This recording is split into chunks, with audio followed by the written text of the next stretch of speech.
Hi, this is Sue Jackson of the Book by Book blog, and I'm here with another Friday Reads. I am still in the midst of enjoying my big book summer. This is my annual challenge in its 10th year this year, which is why I have some special things made up for it. And all that means is anyone can join in. A big book is simply 400 or more pages, and you set your own goals, whether that's just reading one big book during the summer or two, or doing what I do and picking out a whole stack to choose from all summer long. So that's what I've been doing. This week I am in between books.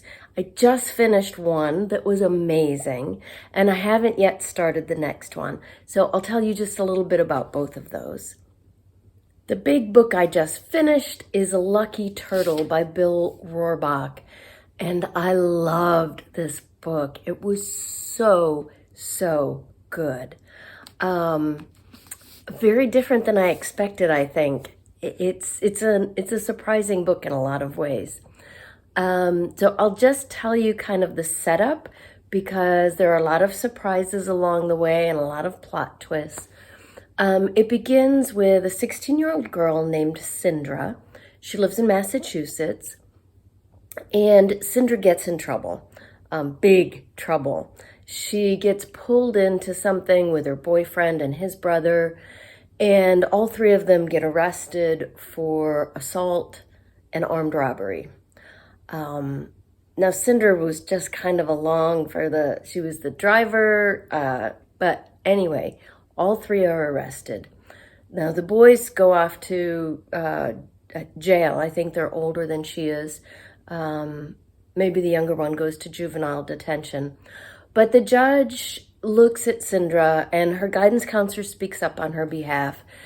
And because she's a good student and has never been in trouble before, he, rather than sending her to juvenile detention, he sentences her to 2 years at Camp Challenge.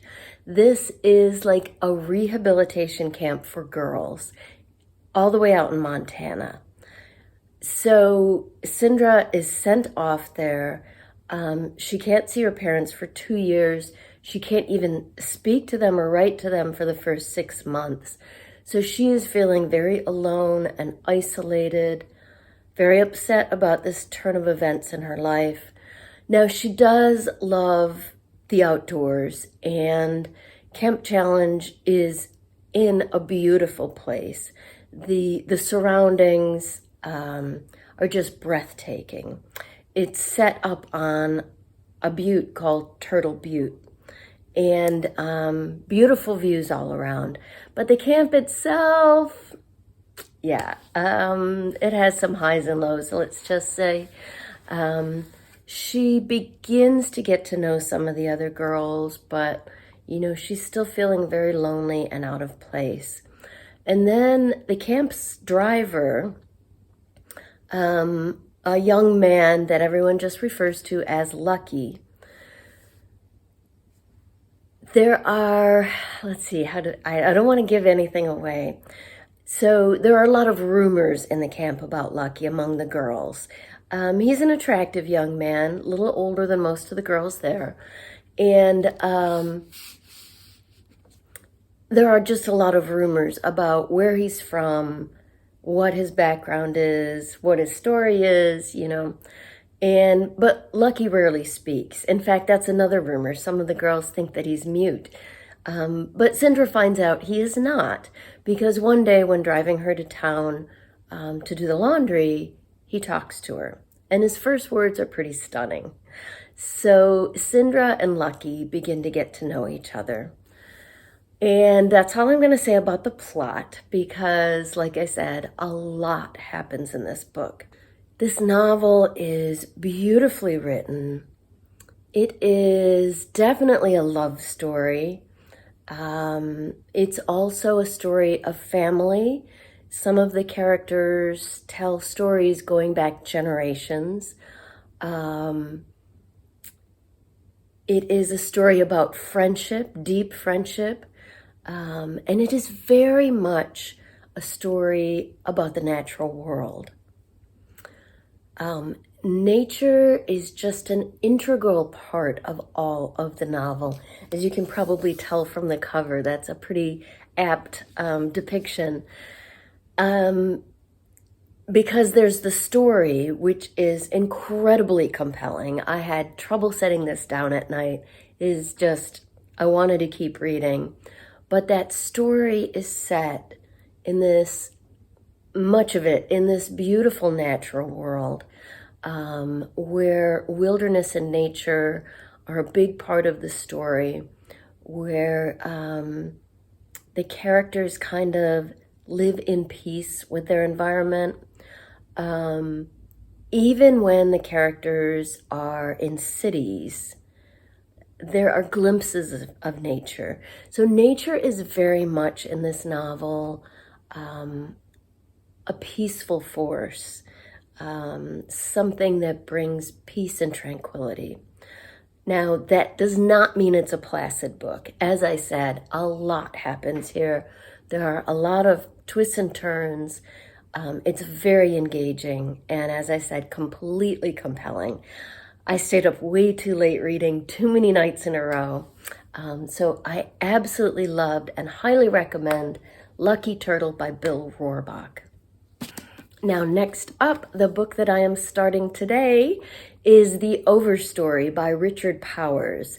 Now, I got this one as a gift, maybe Christmas 2020, and it was in my stack for Big Book Summer 2021, so I am definitely getting to it now. As you can see on the front cover, it won the Pulitzer Prize. It also won the National Book Award and was a finalist, was shortlisted for the Man Booker Prize. So this is a highly acclaimed novel. I've heard wonderful things about it. I've also gotten the idea that it's very unique. So since I don't know anything about it yet, I'm just going to read you the little blurb off the back. Oh, speaking of blurbs, if you decide to read Lucky Turtle, do not read the blurb because it tells you the whole story. And I didn't read it until I was almost done with the book. As is my habit, I often, I'll know basically what a book was about, but not the details. And I like going into it that way. I thought the description here, or probably, on book sites as well, just gave away way, way, way too much. I don't like spoilers. So for Lucky Turtle, do not read the blurb. But I think here in the case of Overstory, we're safe because it's very general. And since I know nothing about the book, I will just read this short paragraph to you.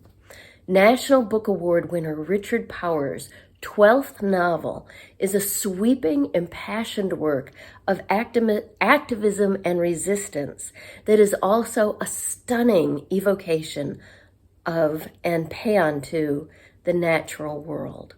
From the roots to the crown and back to the seeds, the Overstory unfolds in concentric rings of interlocking fables that range from antebellum New York to the late 20th century timber wars of the Pacific Northwest and beyond.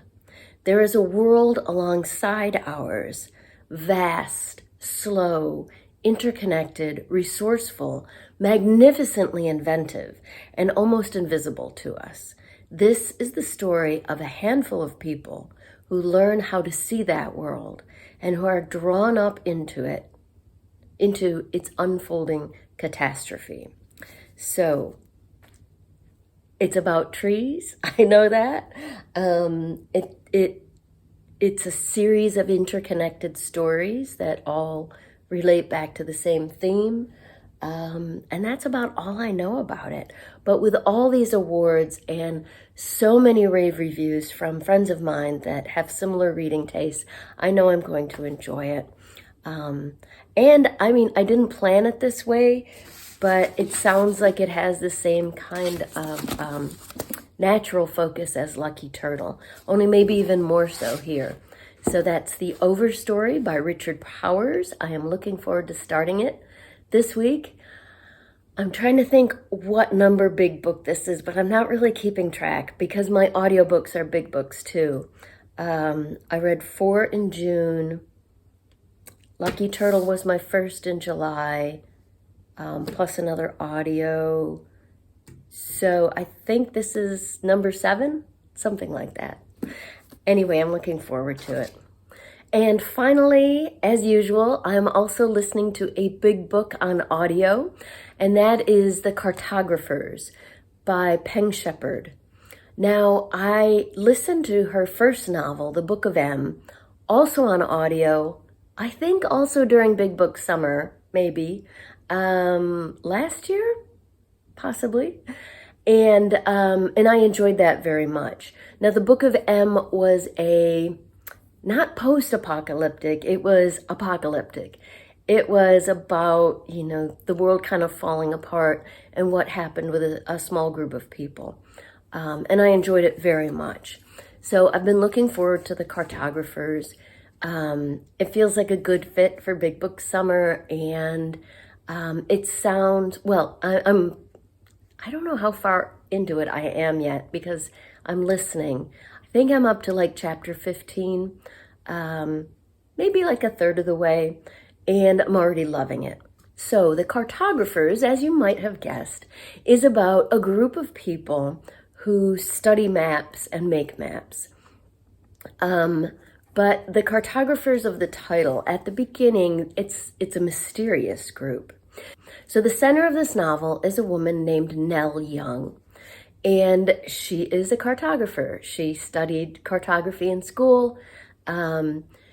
She used to work at the New York Public Library along with her famous cartographer father, Dr. Daniel Young, and they had a falling out over a cheap gas station map that Nell found that her father just overreacted to, got really angry at her, and actually had her fired from her job at the New York Public Library. So that was years ago, I think maybe 7 years ago when the novel starts, and they haven't spoken since then. He not only threw Nell out of his life, he threw her out of the job that she loved and the place that she loved. She hasn't been back to the New York Public Library since. And then she gets word one day that her father is dead. So she rushes to the library for the first time in like 7 years. Her father was killed in his office. Well, okay, they think it's natural causes, but pretty quickly they realize there are some suspicious events surrounding his death. So the next day, Nell is going through his office and finds hidden in a compartment that no one knew about, but him and her, that same old, cheap gas station folding map that she and her father had the big fight about. So this really gets her wheels turning. Why, after all these years, did her father save that map? That, of all things, that led to the dissolution of their relationship. Why did he save that? Why did he have it hidden? So she's already on the trail of that. And then the next day, the library is broken into. And it's a very mysterious break-in because the thieves didn't take anything.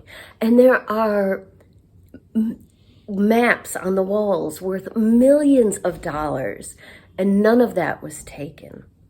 So Nell thinks they maybe were after this same map, but she has no idea why. So that's the mystery at the heart of this novel. Why is this cheap old gas station map worth so much? Why was her father trying to protect it? What is it about that map? So Nell begins investigating. And as it turns out, she's not only investigating the map, but also her own family's background and history. So that doesn't give away any spoilers, I promise. That's pretty much all at the beginning. And It's wonderful. Right from the beginning, I was drawn right into the story. It's a very engrossing story. There's mystery and suspense, a lot of family dynamics.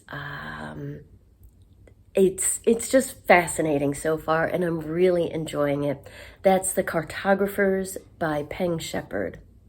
And that's what I'm reading this Friday. I would love to hear what you're reading. Please let me know in the comments down below. Just click on that little word more to read the details of this video. I'll include links to the Big Book Summer and also to the books that I mentioned here today. And leave me a comment. Let me know what you're reading this weekend.